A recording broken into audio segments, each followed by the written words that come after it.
Olá, meus queridos e queridas, tudo bem? Como vão? Como eu havia prometido no vídeo anterior, quando estava comentando a Lei Complementar 155 de 2016, ficou faltando a gente tratar dessa figura extremamente particular do investidor anjo. É esse o tema do vídeo de hoje. Se você está gostando do nosso conteúdo, já deixa o curtir aí no canal e se inscreva para não perder os próximos vídeos.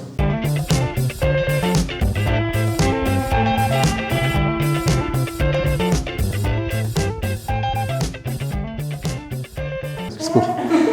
Vamos lá. Então, pessoal, hoje vamos comentar e entender como funciona essa figura do investidor anjo. Bom, onde se encontra? Se encontra no artigo 61A, 61B, 61C e 61D da Lei Complementar 155 de 2016. A regulamentação foi extremamente interessante. Essa figura do investidor anjo é uma figura que, na verdade, já existia em outros contratos empresariais, como contratos de parceria e contrato de investimento.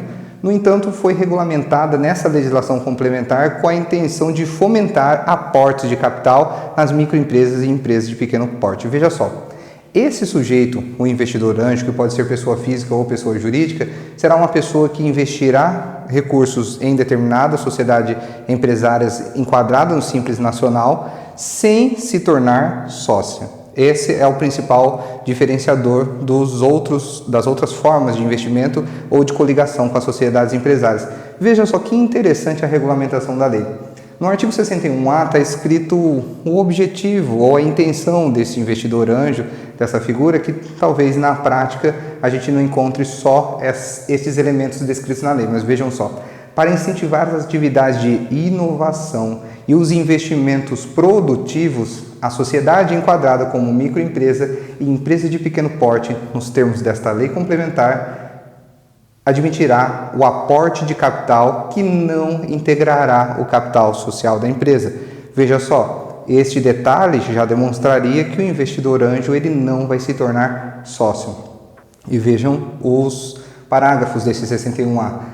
As finalidades de fomento à inovação e investimentos produtivos deverão constar do contrato de participação com vigência não superior a 7 anos. Ou seja, já descobrimos dois elementos para que isso se concretize. É necessário que haja um contrato de parceria desse investidor anjo e o relacionamento dele com a sociedade, e esse contrato vigorará por até 7 anos. E a legislação prossegue. O aporte de capital poderá ser realizado por pessoa física ou pessoa jurídica denominadas, e é aqui que a lei vem trazer a nomenclatura, denominadas investidor anjo. Veja que o aporte pode ser tanto de um particular, um profissional liberal que tem recursos e deseja investir em determinada sociedade para verificar retorno no futuro, como também pessoas jurídicas que trabalham exclusivamente com investimentos como as holdings de participação e os fundos de investimento que a gente tem diversos no nosso país. Vejam só a continuidade da lei, que interessante. A atividade constitutiva do objeto social é exercida unicamente pelos sócios regulares, em seu nome individual ou sob sua exclusiva responsabilidade. Outro detalhe interessante é que visa, de fato, fomentar o investimento, é trazer a separação de forma mais clara do investidor e dos sócios da sociedade que está recebendo o aporte. Vejam, a legislação ela tem esse interesse, lógico, de fomentar o investimento, e isso é fomentado a partir do momento que se define muito bem as responsabilidades.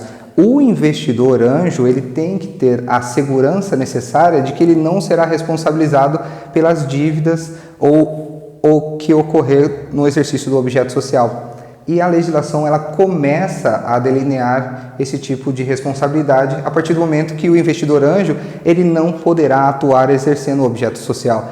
Quem vai fazer isso são os sócios. O investidor anjo ele terá a responsabilidade de fornecer o aporte do capital. Isso não significa que sócios e investidor anjo não podem conversar entre si. Na verdade, até eles devem para ter uma fiscalização de como está sendo realizado esse investimento. No entanto, para deixar bem claro que o investidor anjo ele simplesmente entrega recursos para a sociedade para que essa e pelos seus sócios exerçam o objeto social. E o investidor anjo, segundo a dicção da própria lei, não será considerado sócio nem terá qualquer direito à gerência ou voto na administração da empresa. Mais do que isso, visando trazer mais segurança ainda a esse sujeito que investe, não responderá por qualquer dívida da empresa, inclusive em recuperação judicial, não se aplicando a ele o artigo 50 do Código Civil. E o artigo 50 do Código Civil é o que trata da desconsideração da personalidade jurídica. Talvez esse dispositivo ele está um pouco impertinente ou inadequado aqui, uma vez que realmente não seria o caso de desconsideração da personalidade jurídica, caso encontrássemos hipóteses de fraude em que o investidor anjo ele fica nessa figura simplesmente para não aparecer como sócio. E sim, na verdade, isso seria um verdadeiro contrato simulado que seria resolvido por outro capítulo do Código Civil. Mas prosseguindo. Para fins de enquadramento da sociedade como microempresa, empresa de pequeno porte, os valores de capital aportado não são considerados receita da sociedade. Extraordinário isso, porque a sociedade ela vai ter mais segurança de que esse investimento não significará o desenquadramento dela no Simples Nacional. E, para finalizar, para entendermos de vez essa figura de investidor anjo, nós vamos tratar da sua remuneração. No parágrafo 6º, lá do artigo 61A, está descrito: ao final de cada período, o investidor anjo fará jus à remuneração correspondente aos resultados distribuídos, conforme o contrato de participação, não superior a 50% dos lucros da sociedade enquadrada como microempresa e empresa de pequeno porte. Ou seja, a gente já identifica o interesse do investidor, que é lógico, é obter retorno desse investimento. O retorno de investimento vai ser com base na porcentagem de participação no lucro da empresa, e essa porcentagem não pode ultrapassar 50%, até mesmo para não incentivar fraudes, como a gente já estava mencionando, em que o sujeito, ele fazendo-se passar por um investidor, seja um verdadeiro sócio da sociedade e com a intenção de se esquivar de todo tipo de responsabilidade, ele não integre a sociedade como sócio e sim ele tem um documento que o chame de investidor anjo. Isso, lógico, nós estamos falando para as hipóteses de fraude, o que a gente não presume ou imagina que deve ser evitado.